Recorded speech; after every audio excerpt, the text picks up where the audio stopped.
So I've had this idea I've been sitting on, and it's been developing and growing, and but it's been in my head, right? Les Brown talks about that quote: if you're on your deathbed and the ghost around you standing, where are your ideas and thoughts, and now we have to die with you, and that's absolutely not what I'm going to stand for. And like I said before, I was just afraid, and I thought, oh well, recording and selfies are ego, and to a certain point they are, but at the same time I just want to help people. And when I mean help people, I mean help everybody. And I can do that by sharing ideas, whether you like them or whether you don't like them. The feedback I get will directly help educate me as I educate you. And we, as a collective human being, can increase the intelligence of each other. I saw this thing on TikTok the other day, and it said that if you were to talk to Aristotle or Socrates, you would have the ability to amaze them because of all of the information that's come since their time. Since we've had Einstein and Newton and Nikola Tesla and Martin Luther King and John F. Kennedy, we've had all of these, Gandhi and Mother Teresa, we've had all these amazing people come after them, and we've learned, even if it's just a little bit of information, we've accumulated a lot of information.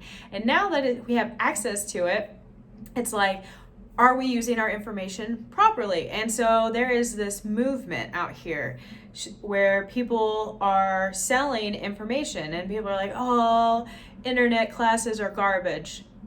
Internet classes are amazing because I've been to college, I've graduated, and all of my college stuff, very little of it applies today. So I had a minor in marketing.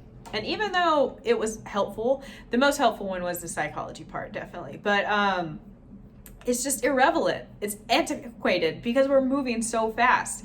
So it's better to learn from someone who's succeeded and has the information now than learning some old method that might or might not work or might create just a little bit of value versus someone who's put in the last 5 years working their tail off online, and now they just want you to pay a little bit of your money for their information. Now there are people who charge thousands of dollars, which I bought a class for $3,500, London Real.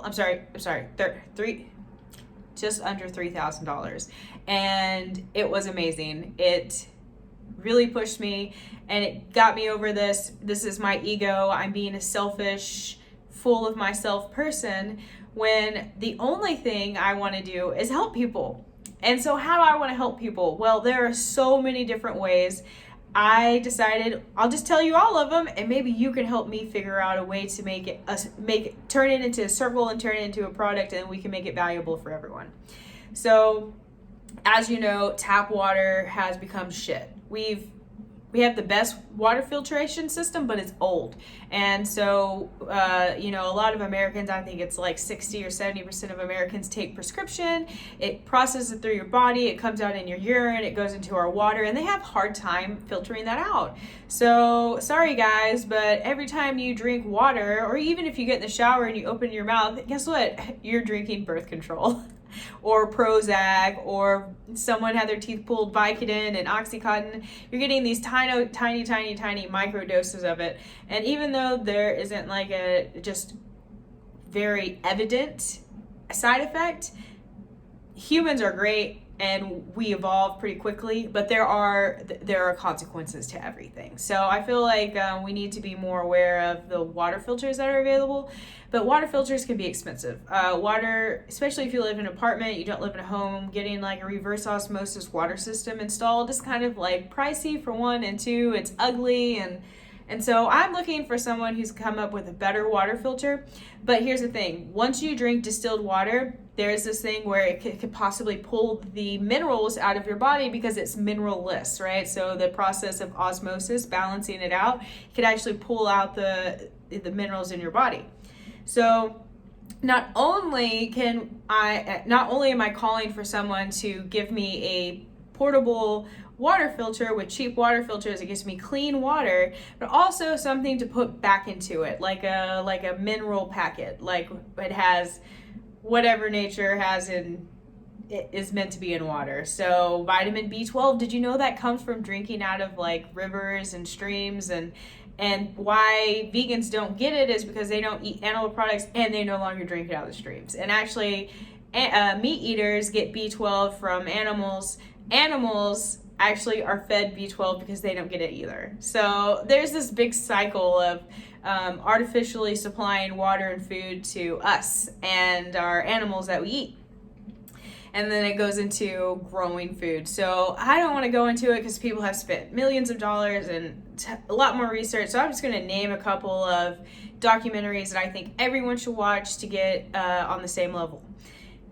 Brave Blue World, wonderful. And it talks about giving the poor people back the power to, create sanitized situations for their communities. And then you should watch Kiss the Ground, which talks about soil practices. So as in the United States, as you know, the Dust Bowl was the largest man-made catastrophe in history, and it's because we depleted the soil and we created a big dust storm, right? So that's when we got into the synthetic fertilizers, which also pollute waterways. Well, there's a better way to till soil, okay, without using synthetic petroleum-based fertilizer. Okay, and then the other one is Down to Earth. That one's great. Love Zach. He's so cute. He's just adorable. And I'm thinking, did he just get sober? I know. Yeah. Only because I know. I'm like, if someone who just got sober, I'm thinking, that dude looks like he just went on a spiritual journey and just got sober. No judgment. That is purely an opinion. I have no facts based on that. So sorry, Zach, if you're doing you, and I'm not you're wonderful. You're wonderful and you're hot, and I love the documentary. It talks about water, it talks about energy, and it talks about in the environment.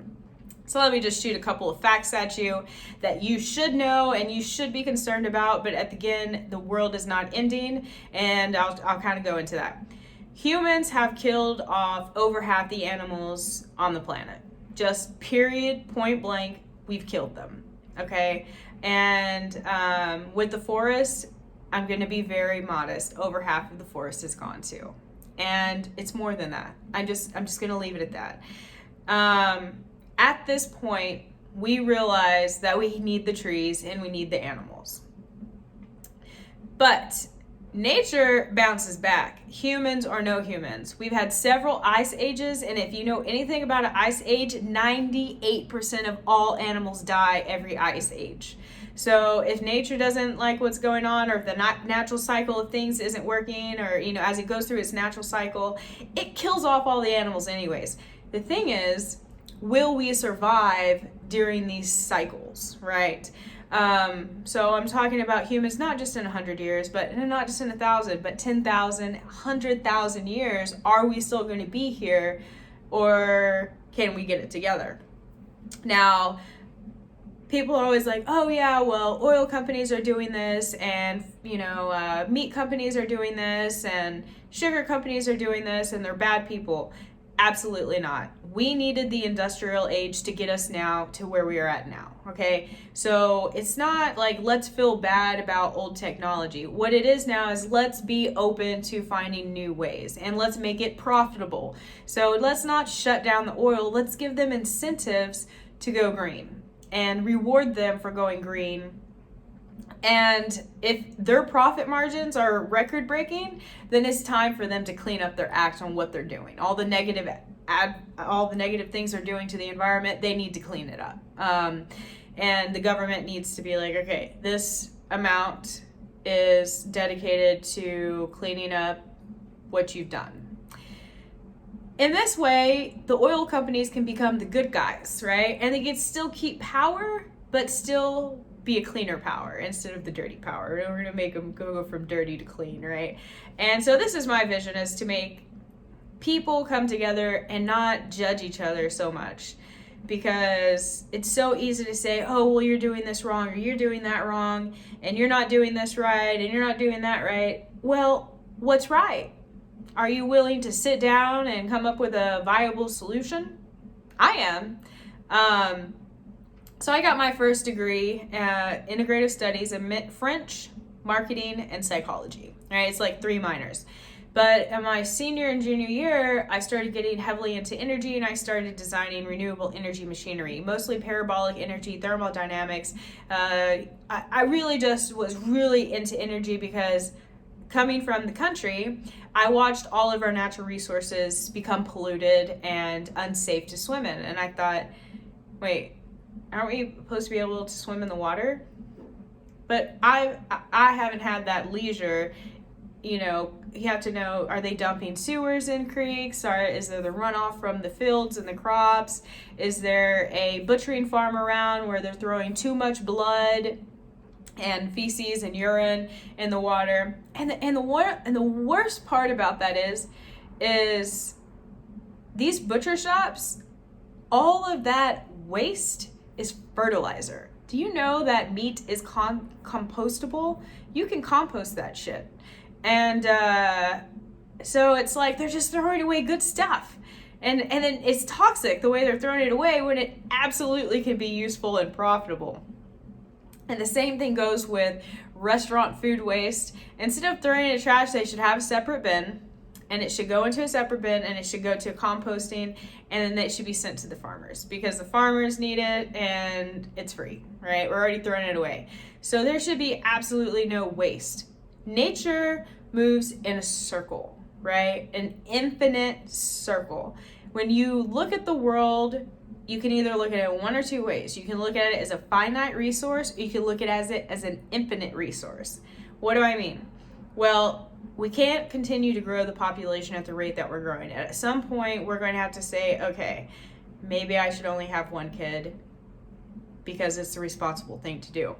If you have two kids on accident, okay, it's an accident. Don't feel bad, but at the same time, be conscious and be like, maybe I only need to have one child.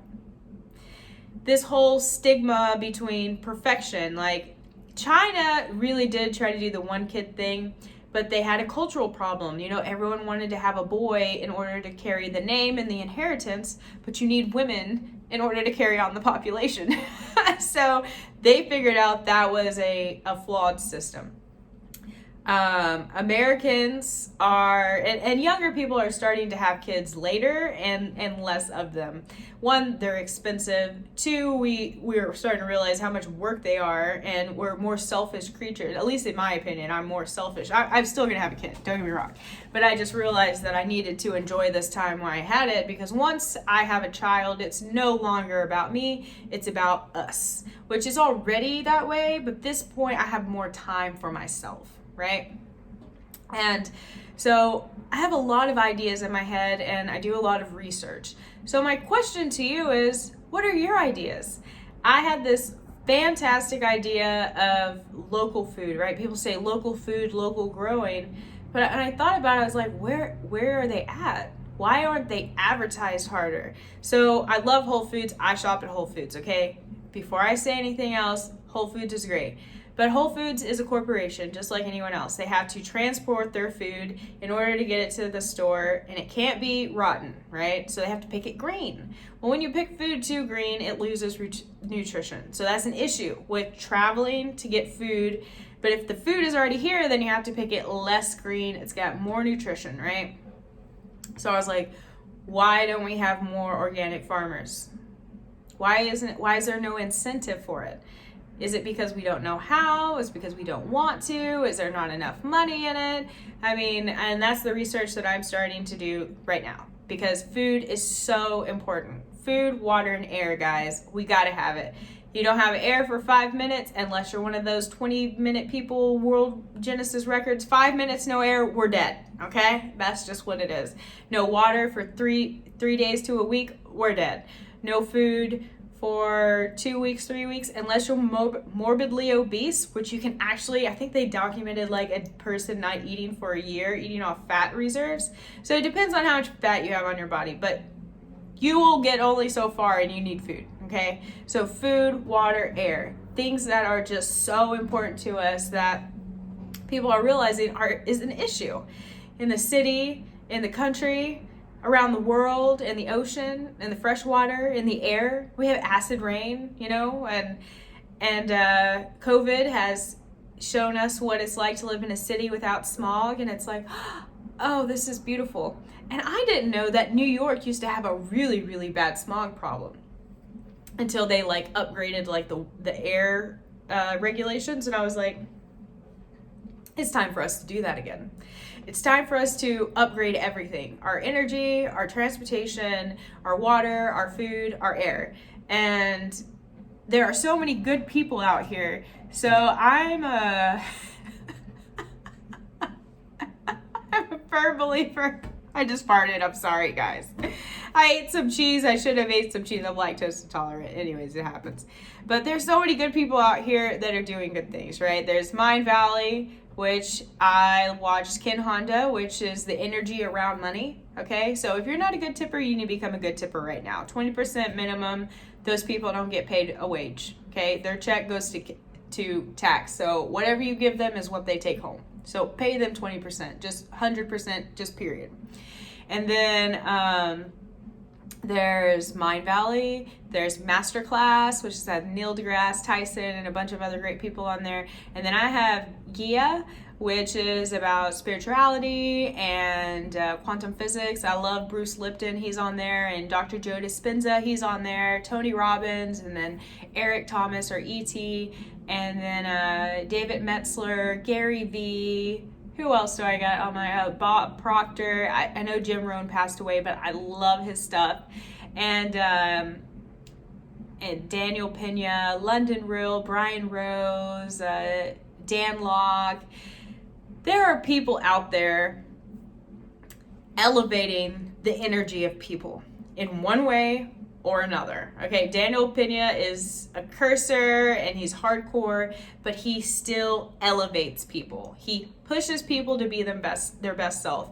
And Brian has pushed me to be my best self and come out of my shell, because I was lucky, I look okay, I'm pretty fit, I'm pretty conscious, I am a curious person, I love working, learning. I just was the ego thing. I struggled with the ego of filming myself and thinking, this is just weird. Why would I do this? Like, what's the point? And the point is to share information and to pass the story. Let me tell you a little bit about myself. And I don't want to talk about anyone bad, but you know, both my parents had issues, and my grandmother was murdered. And it was really heartbreaking for me. But I never stopped. I paused, but I didn't stop. There was a time where I got in trouble for some marijuana, and that really, really messed up my mind. Especially because it was kind of like a betrayal thing with a friend, which really hurt me because I didn't see it coming. And but it also forced me to be an entrepreneur and not an engineer. So it's a blessing, hopefully. No, it is, because I would have went into corporate world if it wouldn't have happened. So at the same time, it helped me open myself up a little bit more and to be a free thinker, because after I got in trouble, I started learning about Nikola Tesla, and then I started going down the rabbit hole of energy and information and deeper into quantum physics and possibility and this belief that you absolutely can create the life that you want. Does that mean that you don't have to work? Hell no, you still have to work. You got to pay your bills. If you don't live in a nice place with the heat and the car and the iPhone that I'm recording on and the insurance and the organic food and all that other stuff that comes with living, you got to work. But you should always do something that makes you happy. And I tried to do stuff that didn't make me happy, and I learned very quickly that this is waste of life. Life is so rare and so precious. It is just unbelievable how amazing it is that you're here, that you made it, okay? Think your dad squirts out like 10 million sperm. Like, it's a lot, okay? So you made it. And you made it through the birthing process. A lot of babies died during that. You know, you made it here. You made it alive. Why not do something great and enjoy it? Like, everyone likes something different. Like, I'm science, technology, food, environment. that kind of thing. Some people might be into crafting wood. Okay, well, are you crafting wood from already fallen trees? Are you responsibly logging these trees? Are you reforesting the places that you're cutting down? Like, just do everything you do with a purpose and make sure it gives back. Like, don't take away. Like, there's so much abundance. Like, there is no lack of anything. The news, I don't know why people watch the news. I really don't. It's so negative. I'm not saying that it doesn't inform you, but it takes away more than it gives back, in my opinion. It makes you live in fear. It makes you fear your fellow American, and it divides people. It divides the races. It divides the religion. It divides the sexes. It divides sexual identity. It divides people into these categories instead of bringing them together and saying, we're all American and we can do something better, or we're all on this planet. And I know there's like, well, I don't want world order. Well, there's too many people to have one order. Like, it's just like the United States is too big to be ran by one government. We have to have the federal government, we have to have state government, and then we have to have the city government, because it's so much information in these areas, right? And the information is growing at an exponential rate. The only reason why they can't edit everything is because we just produce so much more content. And I used to think, oh, we're producing all this content, the government's learning more about us, and that's just it. We're giving them more information on how to hurt us. And I thought, no, hell no. First of all, we need to give them more information for them to make it harder to put us in one spot. And that way, the more information we're allowed to put out, the easier it is for us to control our energy information, right? So we either can talk about good shit or we can talk about bad shit. And people are realizing that they have a choice. And they can talk about both. And I'm not saying that you shouldn't talk about bad things that go on. Like, every day right now, someone's dying. And they're dying a preventable disease or preventable way, something that could have been done. So the more that we talk about it, the better off we can be. Like, I'm talking about humans being awesome because I want to be awesome. And I starting to believe more and more that I have awesomeness to give back. I know that these videos are too long, but it's a learning experience for me. I just want to see and get as much feedback as I can, get more comfortable with the camera and involved, because let me tell you, I'm a writer. I started counting like 3,000 pages worth of content, okay? And I've been writing the same thing. I want a YouTube channel. I want an online business. I want to give back to people. I want to give back to the planet. Over and over and over and over again, I've been writing this stuff, and I've done nothing about it. No more. And is it too late to start at 32? Absolutely not. Absolutely not. And 2021, maybe I'll find someone, maybe I won't.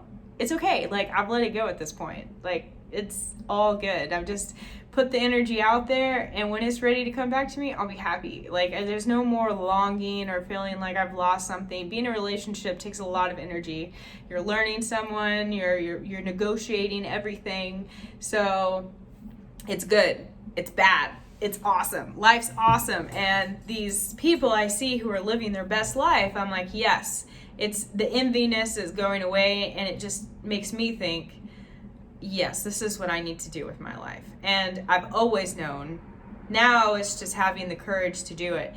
And it makes me feel good when Steve Harvey told me that he lived in a car for 2 years. That makes me feel great, because it makes me know that I'm on the right track. And then E.T., he said it took him, years, like a decade to finish his college degree. And I'm like, thank God.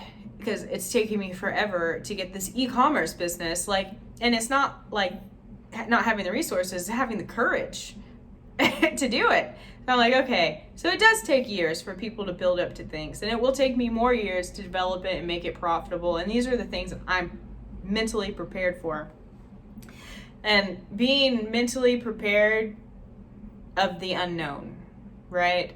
So I say used to, but I'm working on not trying to control everything. Control is an illusion, right? You try to control stuff and you end up missing out because you're trying to control it. But when you let go, then more can come in, okay? One thing in sales I've learned is you can't control the sell. All you can do is create value, create like a sense of urgency, and then see how they respond. That's it. But I was there trying to control them and try to control the conversation and all this stuff. And I read books on, sales and business. And when I let go, I made more money. And I'm letting go more and more. And it's giving me more sense of stability, which is really ironic. And I've just reprioritized.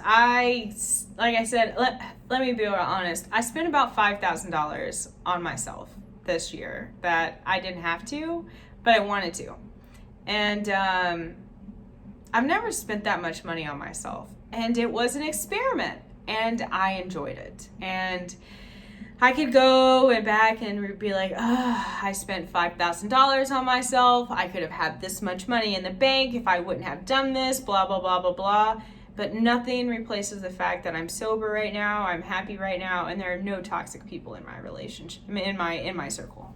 So $5,000 for happier, healthier life?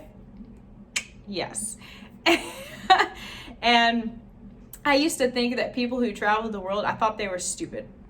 Not because they got to travel the world, but because they were wasting money. And I heard about these people who would go to Europe with $5,000 and stay there for 3 years. And I'm like, you're just broke traveling. Like, what are you doing? And I learned that they're not broke traveling. They're experiencing life.